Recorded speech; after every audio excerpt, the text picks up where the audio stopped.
Welcome, everyone, to the Expat Interview series from Enjoy Living Internationally.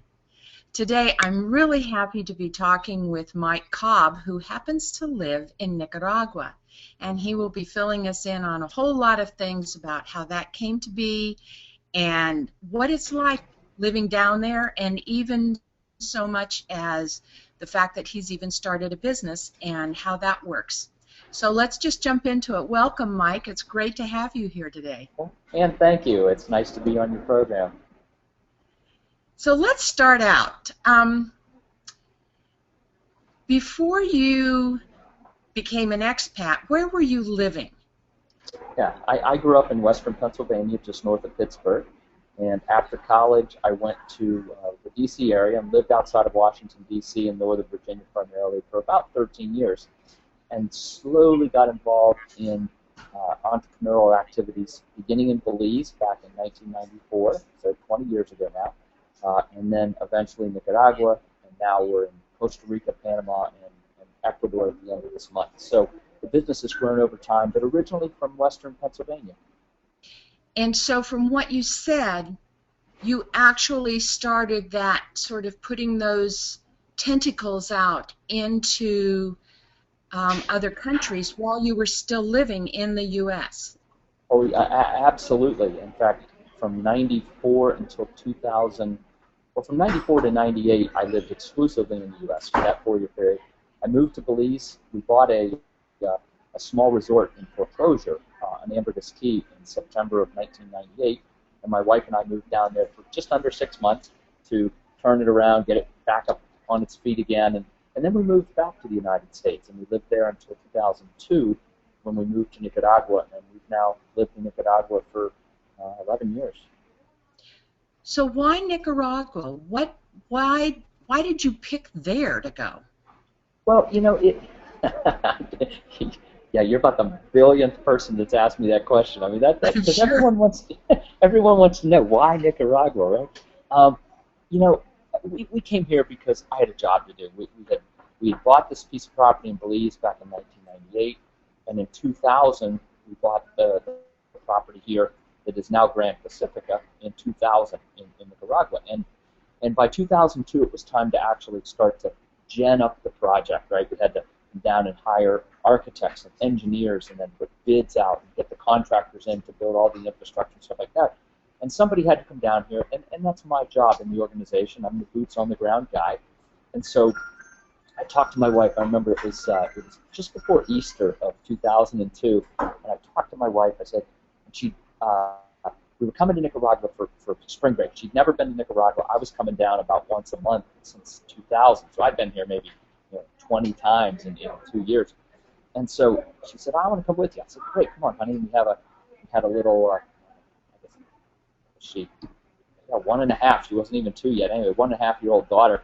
So brought her along, and we had a great week in Nicaragua. We did fun things. We went to the beach. We saw the project, whatever. I did some of the work I had to do. But and we went home. And then in August, so that was Carol. It's my wife's Carol. That was her first time to Nicaragua. And then in August, it really became time to start to gen up this project, and things had kind of come together. And I asked her, I said, honey, maybe I need to go down to Nicaragua on a more full-time basis. Are you okay to move down there for a couple, 3 years? She said, yeah. She said, but where are we going to live? Because we've been down here. She'd been down here just once for a week for fun. I said, well, I don't know, but let's leave Amanda at home with your parents, and let's come down to Nicaragua. Let's look around for a house to rent. And that's what we did. So literally on Carol's second trip to Nicaragua, we were down here for 3 days. We found a house to rent. I went back up to the States. The end of September, we had a 40-foot container delivered to our front yard, and she and I packed up the house into the back of the container, had a lift jack come and drive our Honda CR-V into the back of it, stuck some mattresses around the car, and sealed it up and sent it to Nicaragua. So, and what's amazing is, Ann, is that we really imagined that we would be here for 2-3 years. That was sort of the time frame, and it took a little longer. Everything takes longer, probably everywhere, but certainly in this part of the world. And it was about 4 years into it when the engineering had been done. We'd hired the entire team. We had marketing people, accounting people. We had a chief operating officer in place. We had architects, engineers. The infrastructure work had been largely, most of it had all been started. Most of it was complete. And it was a time that we could have moved back to the U.S. And we still own a home in a little town about 60 miles west of Washington, D.C., Shepherdstown, West Virginia. It's a beautiful historic community on the Potomac River. And so we could go back anytime we want. And we went out to dinner. I remember my wife and I, Carol and I, we went out to dinner, took a piece of paper, took a notebook, and on the piece of paper we drew a line down the middle, stay in Nicaragua, go back to the U.S. And we just had dinner. We just, anything we thought of, we wrote it down. Good or bad, stay, go back, stay, go back. And then as we got towards the end of dinner, we started to put little stars by all the things that were important, right? How the things that were weighty, right? And the reasons to stay were long and heavy.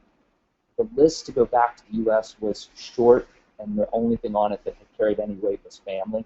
And so it was really an easy decision for us. We decided to stay, and we agreed that in 2-3 years we'd do it again, and we did it 2 or 3 years later, and we just did it coming up on 2 years ago now, because my daughter was going into middle school 2 years, just under 2 years ago. Anyway, and middle school is a transitionary point, so we thought, well, if we're going to go back, let's go back before 6th grade, so she'd start middle school in 6th grade. But once again, we ran the list and just decided to stay.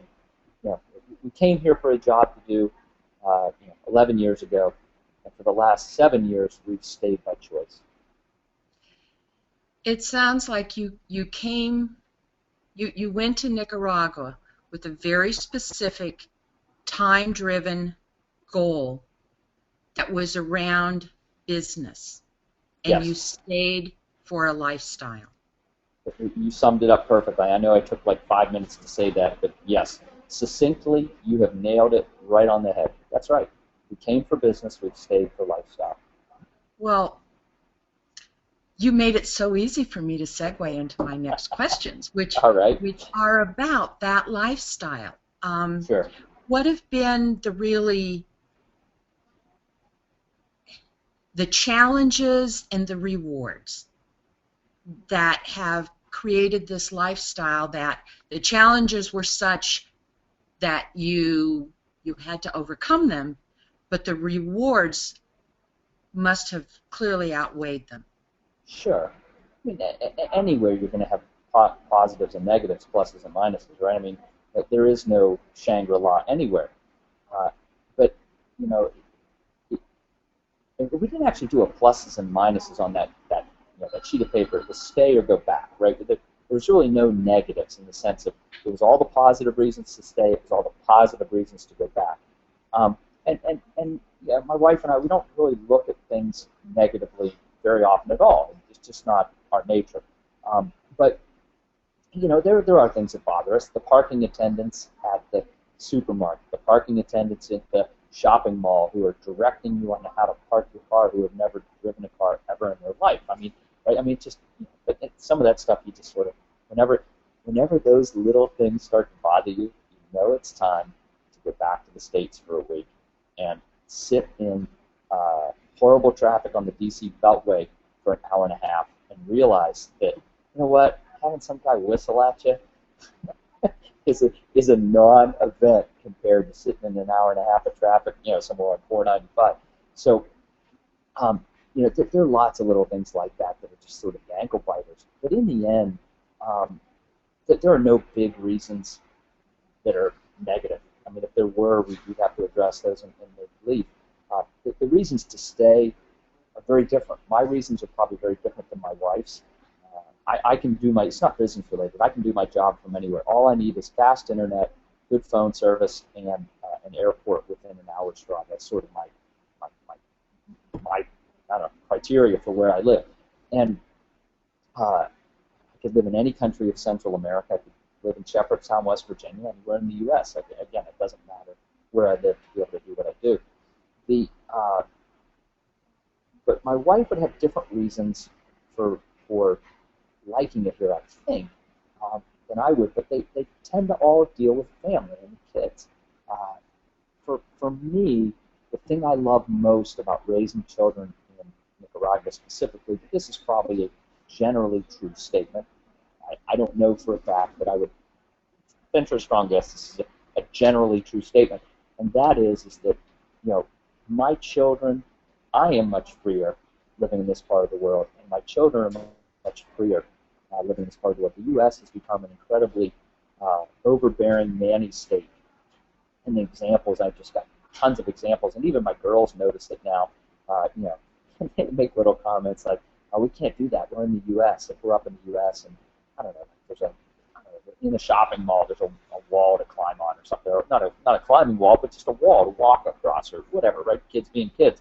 And down here, they jump up on the wall and walk. If a kid falls off and breaks their arm, well, hey, kids fall off and break their arms, right? But in the U.S., everyone's still worried about lawsuits and this and that. You know, security guard will never take you off the wall. And I don't know, I mean, it's a dumb example, but we were at an amusement park. But that was an example that just made up off the top of my head. But here's an example that's true. We were at an amusement park, and it was a small boulder, 4 feet, no more than 4 feet high.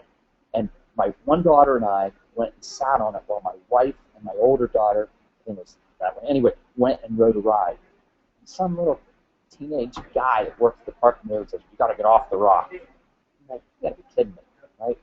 But I'm not going to argue with a teenage kid. I mean, that's just silly. So we got off the rock. And I remember it was my youngest daughter, it was Emily, and she was probably 6 at the time, maybe 5 or 6. And I remember her saying, "Hey, why do you have to get off the rock?" And I'm like, "Just, honey, we just get off the rock and we talk about it." So we got off the rock and we talked about it. And to be able to sit there and explain to her that in the U.S. there are things like lawsuits and that everyone's worried about getting sued, and she saw how silly it was, and of course it's silly. It takes a 5-year-old sometime to highlight just how silly some of this stuff is, right? This is nutso, and you know, everybody lines up and everybody, you know, behaves in a certain way, and I don't know. I love the freedom that my children have to be kids in this part of the world, and there are a lot of other reasons too. Again, my wife's reasons are very different, but at the end of the day, freedom and the ability to grow up being kids, and also multicultural. Those are the kinds of things that my wife would say is, you know, my girls go to school at an international school. They have friends from literally all over the world. I think there's 40 countries represented at the school they go to. You know, they're fully bilingual. They're bicultural. You can't tell my girls apart from a Nicaraguan if you close your eyes, because they are blondies. But you know, if you close your eyes and listen to my girls, they sound Nicaraguan. Culturally, they are bicultural, and you know, they're actually trilingual. They went to a German school for 7 years, so they actually speak German as well as English and Spanish.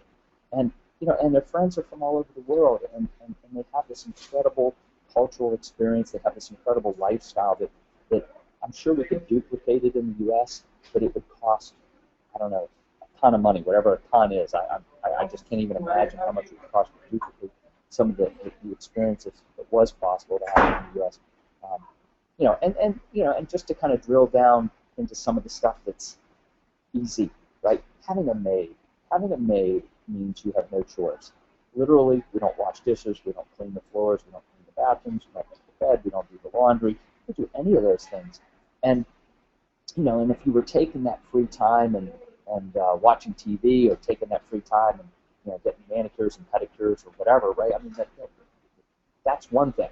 But we actually take our free time and we play games, we read together, we spend weekends hiking in the cloud forest, or we go to the beach. We use that free time that comes from having a maid and having a gardener as well, a part-time gardener, but again, having no chores for very, very affordable. And it's less than $200 a month, and we have no chores.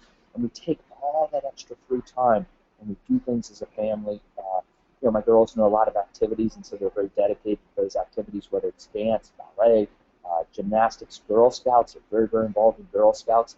And so a lot of time is spent doing those kinds of things, and so we utilize this extra free time we have for things that are very, very enriching and fulfilling for them and for us as a family. So again, many reasons to stay. I could go on and on and on, but I'm not sure, you know, I need to, or you want me to. So Well, I'm really glad you mentioned that about how you can essentially, to put it almost in a vulgar language, you can literally buy free time, and that it Yeah. isn't that expensive. It allows people who live in Managua to have employment, and Yep. pretty good employment, and steady Absolutely. employment, and it allows you and your family to have that opportunity to go and do the things that that you wouldn't necessarily have the time to do otherwise. And it isn't lining the girls up to go to soccer practice and to all these structured activities. It actually is the freedom to learn more about the world and to interact as a family and with friends and really become very socialized within your community. Yeah, And absolutely. You're right about that, Ann. that's just so important for so many people who are thinking of this whole concept of living abroad. The fear of ending up alone is very high. Sure. So hearing that it's possible to really become part of the community, um, can you speak more to that as to what it's like to be part of the community there in Managua? Yeah, I can. It's interesting because you and I met at a conference put on by Cathy Peddicord, and she just wrote an article about gated communities, which I just smiled when I read it. I don't know, did you happen to read that newsletter, or the postcard? I've read so many recently. I'll have to go back and look It, for it. look for that one. It was last week, and it was very interesting because you know I can't remember the title exactly, but it was along the lines why we don't like we don't like gated communities, and then it's dot, or do we, right? Something along those lines. And I think a lot of North Americans coming to Central and South America, they want to go live with the locals, whatever the saying is. I don't want to live in a gated community. I want to go live with the locals. That's fine. I mean, have at it. But generally, that's not what ultimately most people from North America want. Because you mentioned the word community, and to me, community is very simply defined as a group of peers that we can interact and find meaning with. And so, and where do we find our peer group? For so many of us, for our adult lives, I mean, we're either engaged in our work, church, social groups. If you're a full-time mom, you're probably at the school with the PTA, or you're helping teach, or you're doing Girl Scouts or whatever. But we find these peer groups of people that we have common interests, common values, and we share with each other, and we find meaning in our lives. And uh, this idea of going native is fascinating if you're an anthropologist, but I don't think very many people are anthropologists. And so what I have found is that people tend to cluster in expat communities because expat communities or expat neighborhoods allow for people to have peer group associations with people that they share common values and meanings with. And so, uh,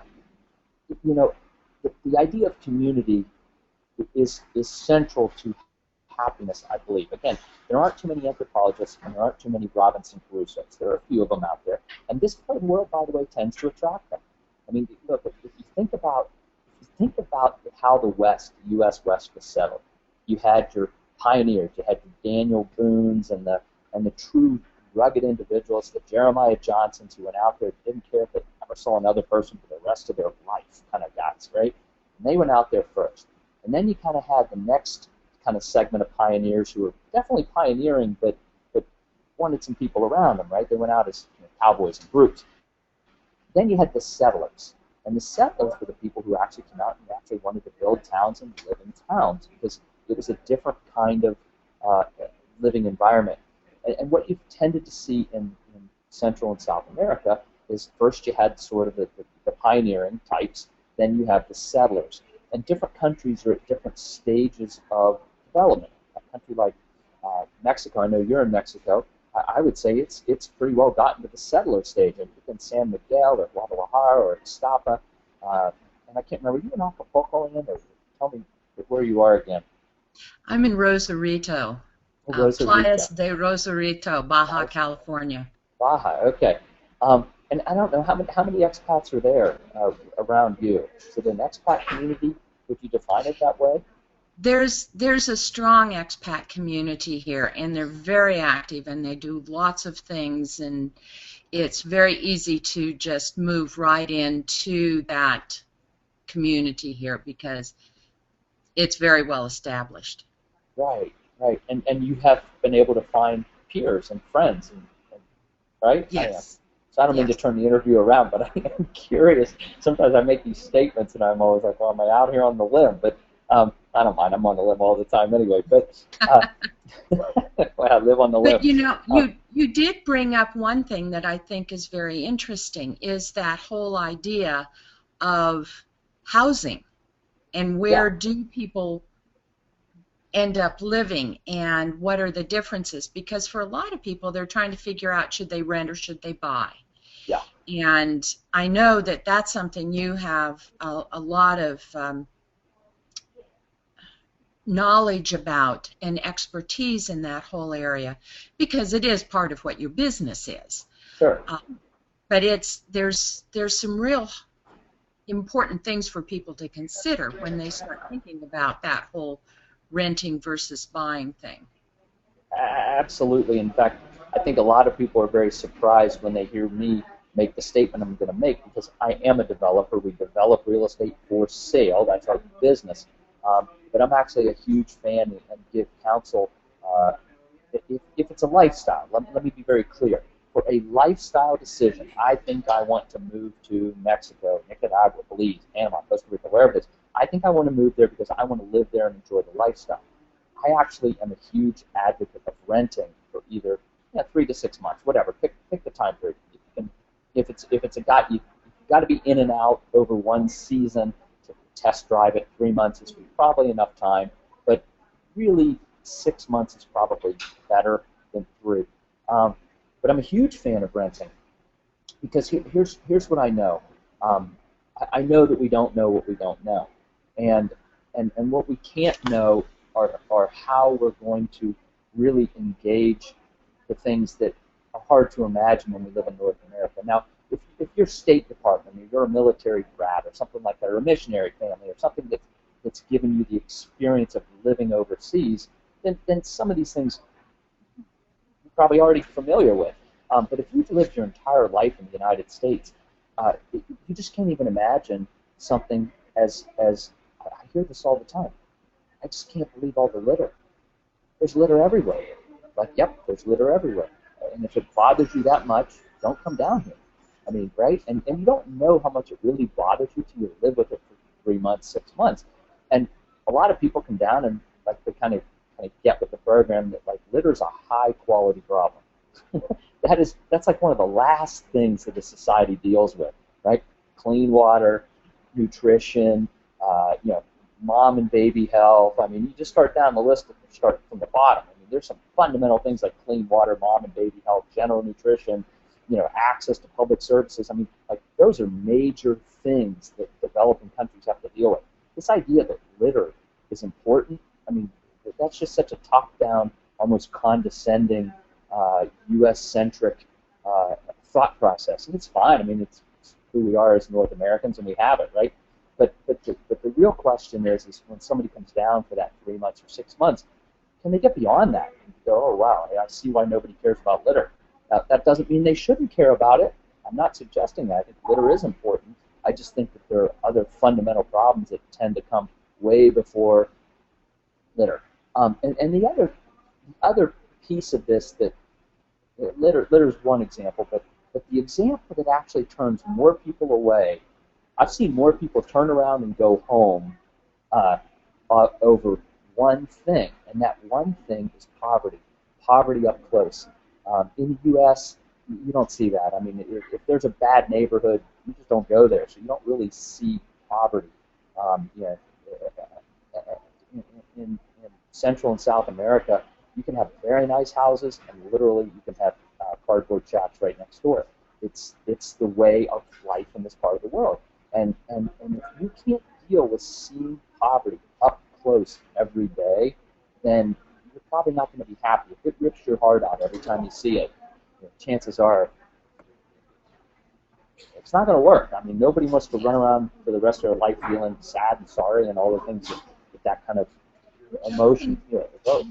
You touch on something very important, and that is that whole idea of we really have to think very deeply about what are the things that are most important to us that we need to have in our lives, and what are the things on a day-to-day basis that are very important to us, and where are we willing to step outside our comfort zone so that we can expand our horizons. And people have different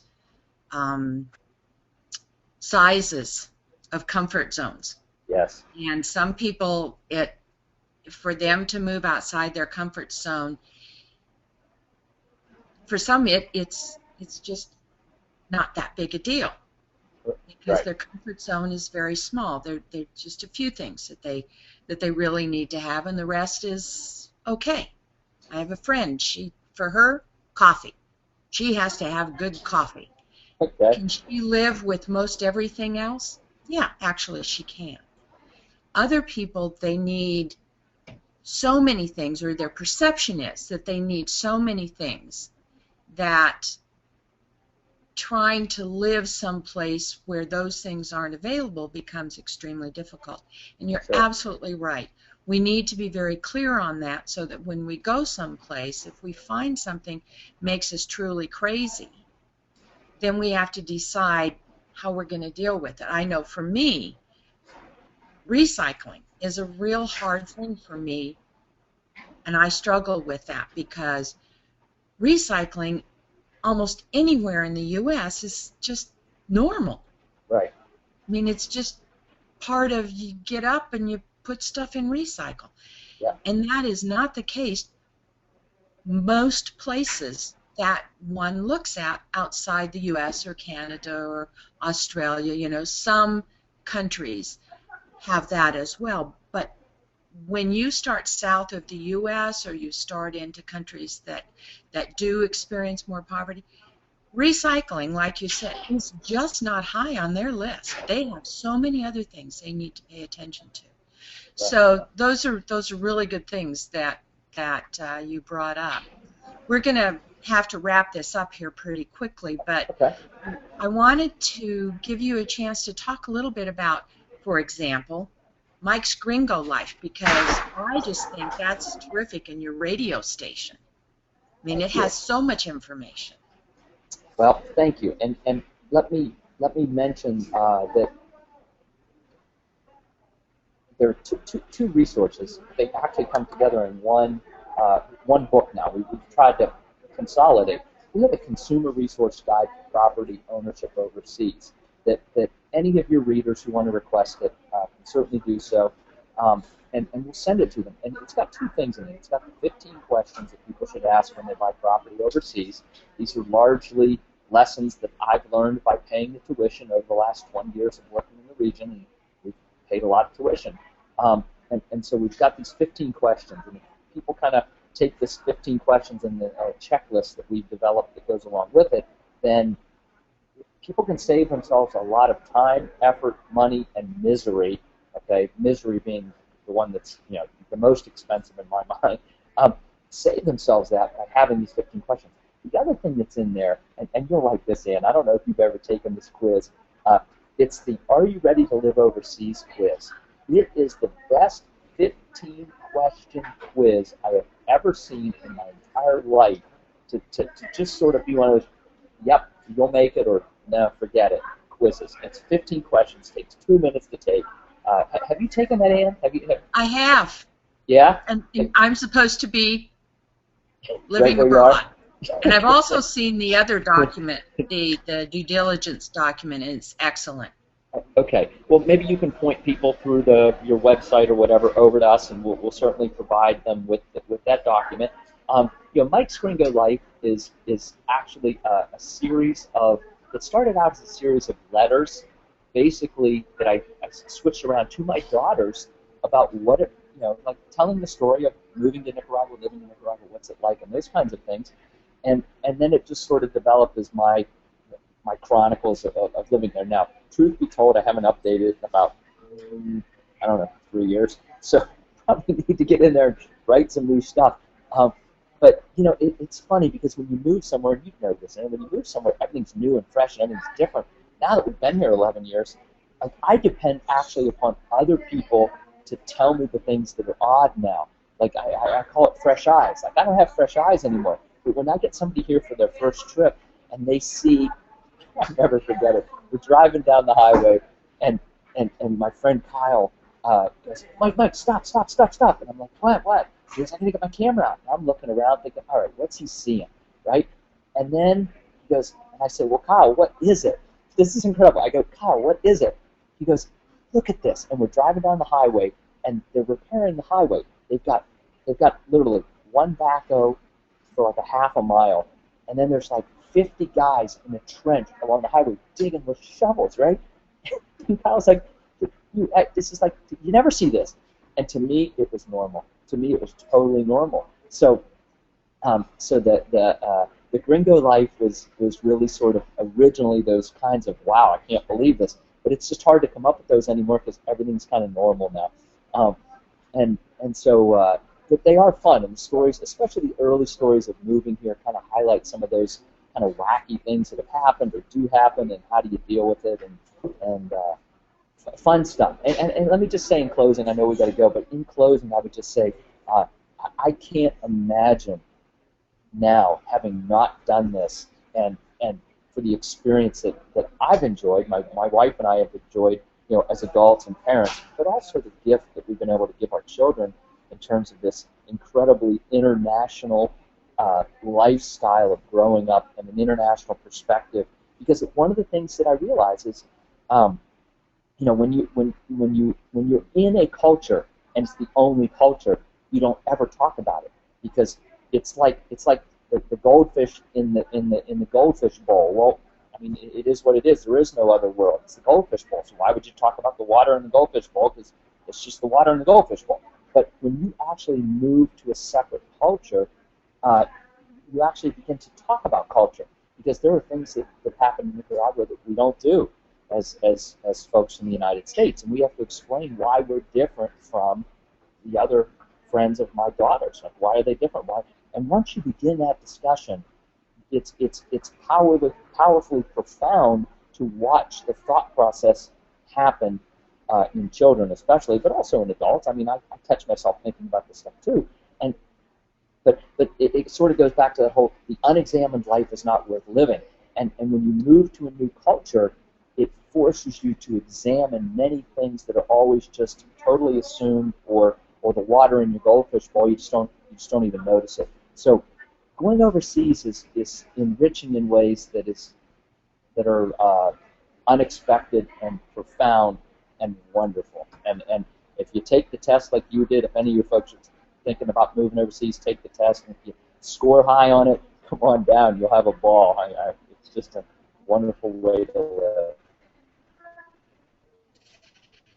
Mike, thank you so much for your time today. Thanks for having me. I really appreciate how you wrapped your last bit up, because it's so true that we, as we live where we've always lived, we become accustomed to things being the way they've always been. Mm-hmm.